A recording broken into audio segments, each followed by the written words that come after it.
আমি মোটর ছাড়ার জন্য বের হয়েছি, গেটটা খুলছি আর দেখি যে একটা গোলাপ ফুল আমার গেটের সাথে লাগানো।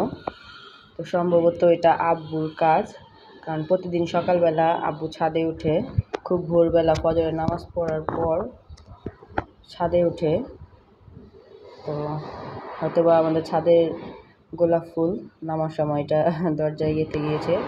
সকাল সকাল বাবার দেওয়া বাড়ির গাছের গোলাপ ফুলের শুভেচ্ছা পেলাম এবং ভাবলাম যে আপনাদেরও আমাদের গাছের ফুলের শুভেচ্ছাটা দিই। তো সকাল সকাল সবাইকে গোলাপের শুভেচ্ছা। থ্যাংক ইউ আব্বু সকাল সকাল সারপ্রাইজ দেওয়ার জন্য গাছের ফুল দিয়ে।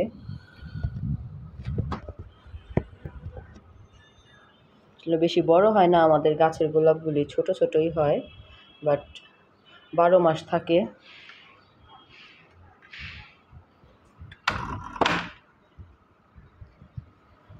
এটা হচ্ছে হাজারি গোলাপ গাছ। এটার মধ্যে কয়েকটা কালারের গোলাপ ফুল হয়, একটা গাছের মধ্যে কয়েকটা কালারের গোলাপ ফুল হয়। আর সবসময় গোলাপ ফুল থাকে, কম বেশি কিছু না কিছু একটা থাকেই সবসময় গোলাপ ফুল। এটা একদম বেশি ফুটে গিয়েছে, তো একদম পাতাগুলি ছড়ায় গেছে।